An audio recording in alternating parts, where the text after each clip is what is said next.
오늘은 어깨에 대해서 얘기를 해볼 텐데 어깨 근육이나 견갑의 구조 이런 건 아니고요. 구조는 이런 건 아시잖아요. 옆 등에서 봤을 때 팔을 위로 올렸을 경우 견갑이 이 몸통의 라인 끝에 바짝 붙는다. 그리고 옆으로 봤을 때 몸통의 옆면까지 붙는다. 이런 거는 이제 조금만 검색하셔도 나오니까. 어깨는 사람이 이쪽을 보고 있으면 기준에서 뒤로는 45도, 그리고 옆으로는 어깨 높이까지, 그리고 위로 앞쪽으로 갔을 때 만세 부는 것까지 올라가는 느낌입니다. 사람 팔이란 거는 결국 이 손이 뭔가를 잡거나 올리기 위해서 움직일 때 도와주는 연결선 같은 거죠. 손의 가동범위, 팔꿈치, 어깨, 그리고 견갑이 달려있죠. 그래서 손으로 해결할 수 있는 가동범위 내에서는 손만 움직이는 것 같아요. 팔꿈치를 기준으로 가동범위 안으로 팔만 움직여서 해결을 합니다. 어깨까지 움직여야 해결할 수 있는 가동 범위는 어깨까지죠. 거기서 더 뭔가를 짚거나 나르고 싶다면 견갑이 움직이기 시작합니다. 그것도 해결이 안 되면 몸통, 그 다음 발축. 말씀드리고 싶은 거는 이 관절의 가동 범위를 넘어서야 다음 관절이 움직인다는 느낌이었죠. 그런 포즈를 관찰할 때 뭘부터 관찰하면 편하겠어요? 손이 어떤 가동 범위 안에서 놀고 있는가? 여기서 이만큼의 안에 손이 있다? 팔은 쉰 채 이쪽 손만 움직여서 있겠다는 뜻이죠. 그러면 몸통이 있고 가동 범위 밖에 있다. 팔까지 움직여서 그리면 좋겠죠. 어깨를 기준으로 이 어깨 아래까지는 견갑이 크게 작용하지 않는 것 같습니다. 팔만으로 해결이 가능하니까. 근데 이 어깨선을 기준으로 팔이 올라가기 시작하면 견갑이 같이 움직이기 시작하는 느낌이 들었어요. 이거는 나의 착각인가? 근데 저는 그렇게 그리니까 그림이 좀 더 역동감이 생기더라고요. 그러면 어떻게 그리냐? 몸통이 있죠? 어깨 축이 있죠? 이 기준선 위로 손을 올린다? 어깨를 이렇게 그렸다가 여기로 올려지는 상황이 생기면 어깨 축을 살짝 올려서 그려줍니다. 옆에서 본 몸통에서 이게 기준이죠? 팔을 옆으로 쭉 올리면 어깨 이상 잘 안 올라가지는 것 같아요. 이게 기준선 위로 손을 올리려고 하면 올렸다가 이렇게 회전하면서 앞으로 열립니다. 옆으로 보면 이렇게 보이다가 어깨선 기준 위로 이렇게 방향을 꺾어서 올라가는 건 아닌지 하는 생각을 하고 지금까지 그리고 있었습니다. 그래서 어깨 축을 동그라미로 따지면 손이 어깨 기준선까지 있다 어깨를 가만둡니다. 손을 이 위로 올려야겠다고 생각하면 그때부터 축을 앞으로 돌려서 올리죠. 그러면 만세를 부른다? 그럼 몸통이 이렇게 있죠? 그럼 저는 이 어깨 축을 이렇게 돌려서 여기다 둬버립니다. 팔을 뽑아버리죠. 이런 식으로 느낌을 주고 그림을 그렸던 것 같아요. 손이 어깨 기준으로 아래에서 놀고 있다. 어깨는 가만히 둔다. 손이 어깨선 기준으로 올라간다. 어깨 축을 앞쪽으로 조금씩 뽑아준다. 포즈를 보거나 관찰할 때 어깨 축이 이상하거나 어떻게 해야 될지 모를 때는 손의 위치를 먼저 봅니다. 가동 범위를 얼마만큼 넘어섰는지. 손목, 팔꿈치, 어깨, 견갑 이 순으로 카드를 배분을 할 때 가동 범위 밖 할 때마다 손목, 팔꿈치, 어깨 이렇게 카드를 하나씩 해제를 시켜주는 거죠. 어깨 기준선 위에 손이 올라가 있는 포즈를 본다? 저거 견갑 앞으로 열려 있는 거 아니야? 이런 식으로 먼저 판단을 하고 예측 사격을 하는 거죠. 어깨 축을 기준으로 놓고 여기 축이 있죠. 손이 어깨선 아래에서 놀 때 그때는 어깨 축을 여기다 두는 거죠. 그러다가 이 이상 넘어갈 때 돌아간다 그랬죠. 어깨가 점점 이렇게 몸통의 안쪽으로 들어오는 느낌으로 그리는 겁니다. 이것도 앞쪽으로 팔을 옆으로 들 때 이렇게 그리다가 팔을 들면 귀에 가깝게 붙는 거죠. 손이나 팔이 어깨 기준선 위로 올라가자 뒤쪽에 있던 팔꿈치는 옆을 보게 생각하는 건 어떨까요? 어깨 축은 옆쪽에 있던 게 몸통 안쪽으로 들어오면서 위로 올라가는 건 어떨까요? 옆에서 보던 어깨 축은 앞쪽으로 빠지는 게 어떨까요? 페이지 2가 발동하자마자 가설 3개의 카드가 순식간에 해제가 되는 거죠. 그러면서 그 카드가 맞냐 틀리냐 관찰을 하는 거죠. 포즈를 결정할 때 어깨 축이 빠졌는지 안 빠졌는지를 보는 게 아니라 손의 위치가 가동 범위 밖을 벗어났을 때 내가 먼저 팔꿈치가 갔겠구나, 어깨가 빠졌겠구나, 견갑이 열렸겠구나라고 계산을 하고 그게 맞는지 아닌지만 확인하는 거죠.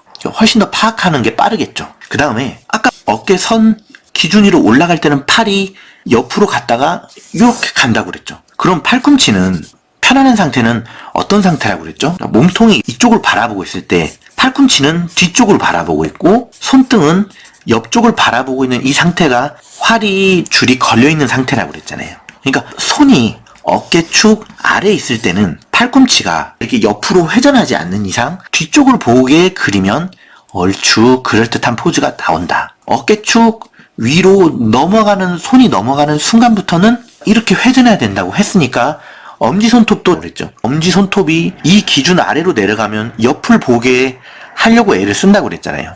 팔꿈치도 마찬가지죠.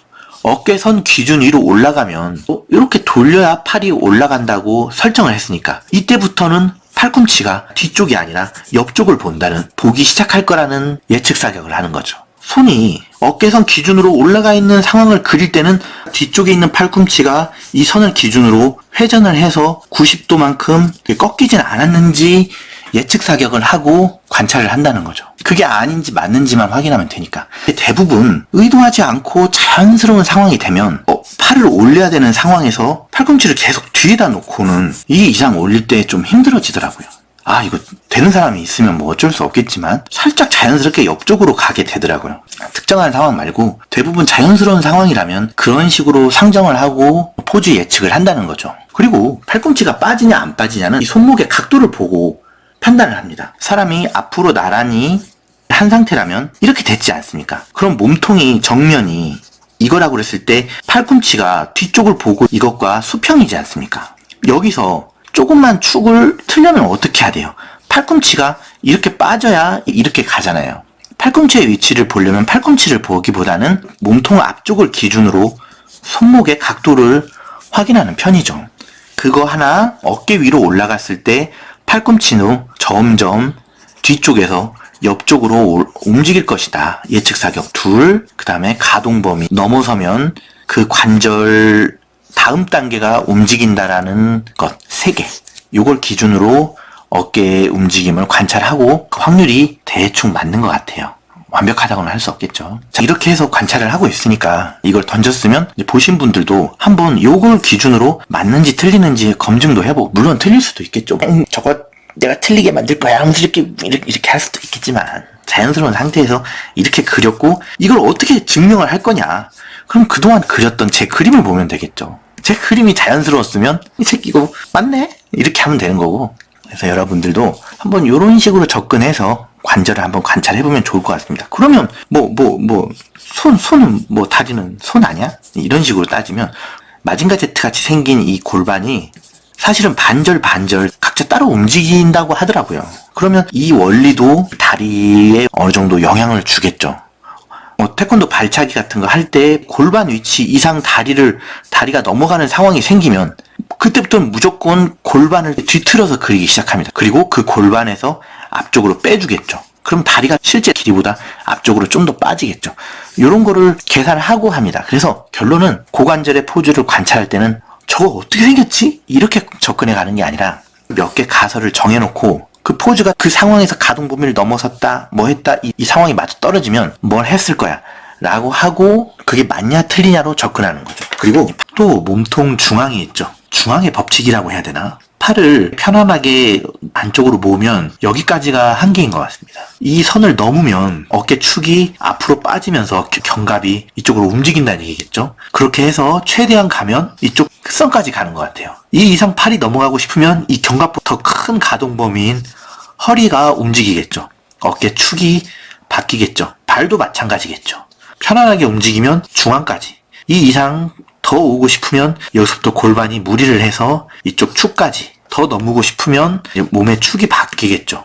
이런 식으로 어떤 기준, 중앙, 어깨 축, 또 골반이면 골반 축, 이 기준을 중심으로 발과 손이 어떤 목표를 향해서 움직일 때 기준을 넘으면 그 다음 관절, 더 상위 관절이 개입을 한다라고 예측을 하는 거죠. 그러면 포즈도 누가 이렇게 취했어, 이런 거 있잖아요. 백조의 호수냐? 몰라. 자, 이런 게 있다고 쳐봐요. 이런 게 있다고 치면 이 손이 어깨 축을 기준으로 넘어갔다. 견갑이 빠졌지 않을까? 그리고 이 손이 몸통 중앙을 넘어갔다.